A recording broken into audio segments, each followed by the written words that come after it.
Good morning, my little tattletales. How y'all doing? Well, if you are Kris Jenner, you're throwing Kimmy Cakes, your favorite daughter, allegedly under the bus. You guys, what am I talking about?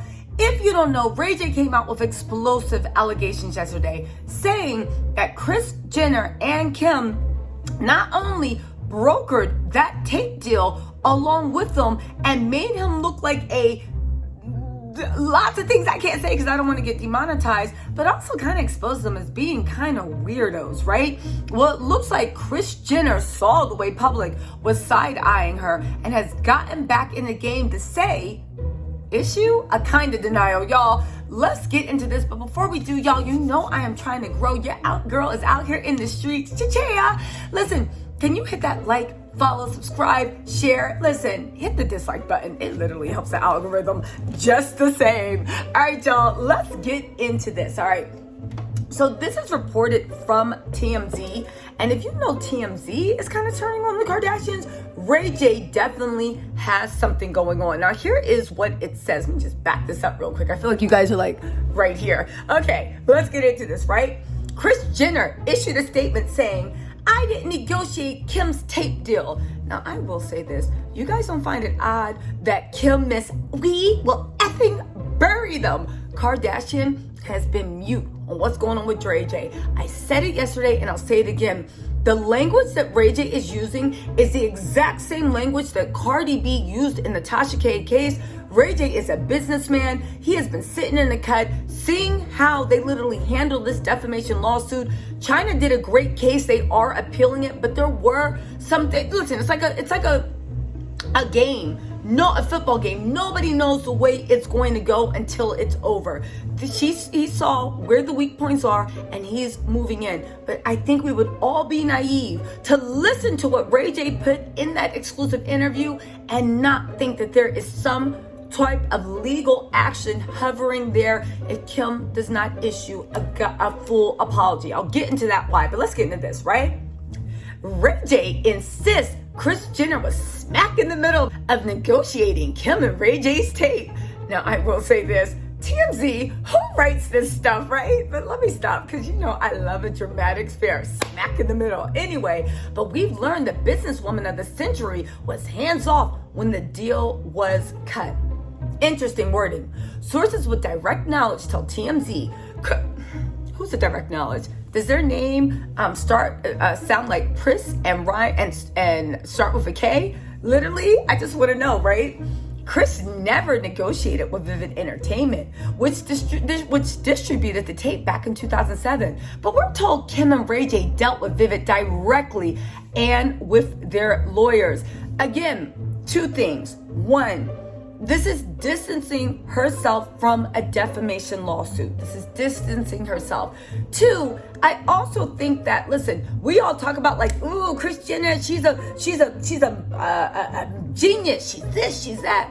And she is. But let's not discount the fact that there is something really, really off-putting about a mother actually doing this to her oldest daughter. I don't care. And you can't say, which people used to make excuses before, oh, well, Kris just saw the bag. It was going to happen anyway. According to Ray J, it wasn't going to happen. They wanted it to happen. That, to me, is weirdo stuff. It's weird. I don't care. And for all to say, oh my God, she secured the bag. Listen, we can all secure the bag. You know that old saying, oh Lord, free me from these shackles called morals so I can start an OnlyFans. And it's no shade to anybody that is engaged in that type of work. Let me roll that back because that's just a dumb joke. It's no shade to anyone. There is something that your mother decides to commodify you in that way and expose you to, especially when you have money. Do you know what I'm saying? It puts things in a new light. You're not doing this because you have to, or because you need it to make a come up, or because you have no other options. You're doing this because you want to. And to me, that will always get a side eye. Anyway, now, get this. Sources with direct knowledge, I'm repeating this again, they were told that Kim and Ray J dealt with the deal directly and with their lawyers. If you think for 1 second that I believe that there was $1 on the table and Kris Jenner let Kim go into negotiations with Vivid Entertainment directly with their lawyers without having input, I don't believe that at all. Like, tell us another one. Anyway, now TMZ, usually Kardashian, very friendly, says, this doesn't mean Ray J's lying. Now, let's not forget, TMZ always has a heavy anti-woman slant. Now, let's not forget that TMZ, to me, always has a heavy anti-woman slant. And wouldn't it be odd if that's what was working in Ray J's favor, you know? Now, TMZ says, this doesn't mean Ray J's lying. He maintains Kris and Kim hatched the plot to make and peddle the tape in the wake of enormous financial success at Paris Hilton's. That could be true, but we learned Kris was hands off making the actual deal and had no contact with Vivid.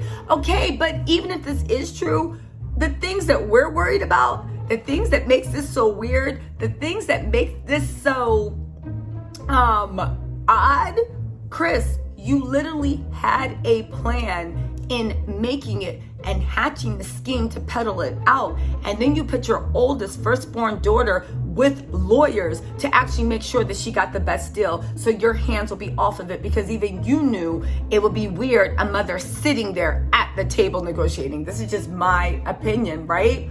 Now, of course, that doesn't mean that Kris wasn't behind the scenes working as Ray J claims. As TMZ has reported over the years, although the Kardashians claim they never signed off on the tape, the reality is that Vivid could not have released it without the signatures of Kim and Ray J. And if it did, there would be a slam dunk lawsuit, because Vivid could not use the name and likenesses of anyone on the tape without their consent. Kim actually sued Vivid before the tape was released, and that lawsuit was dropped. We're told because she and Ray J cut a deal they wanted, and that cleared the path for the release of the video. Now, I do know a little bit about that lawsuit. From what my legal eagles are telling her, they bought the lawsuit up, dropped it pretty much the next day. People said it was only smoke and mirrors so that she, to the public, could have deniability. However, I will say this. There is a chance that Ray J is lying about everything. Do I think he is? Absolutely not. If you read this interview, it had too much information, way too much information. But there is a chance that he is lying. But if he is not lying, and if he is telling the truth, you guys, it is sick the way Kim went on Oprah. Kim went on this. She pretended to be a survivor. She did all that and pretended to be a victim and let people throw dirt on Ray J's name. Now, Ray J did play along. I get that. But I think at that point, it got too out of hand. It was too, I actually don't know. The whole situation is weird. But the one thing that we do know is, from right now, from my point of view, the Kardashians have been literally been exposed. And let's forget, Kim and Ray J split the $1 million advance, and together they got 49% of profits from the tape. That translates to about $49 million, because the tape generated $100 million in sales. It is the highest grossing tape of all time, beating out Paris. Anyway, y'all, this dirt is getting juicy. They seem to be caught. They seem to be dead for rights. But guess what? Brandy just jumped into the fray. Let me hop off, make a video about that, and I'll see y'all in a minute. Bye.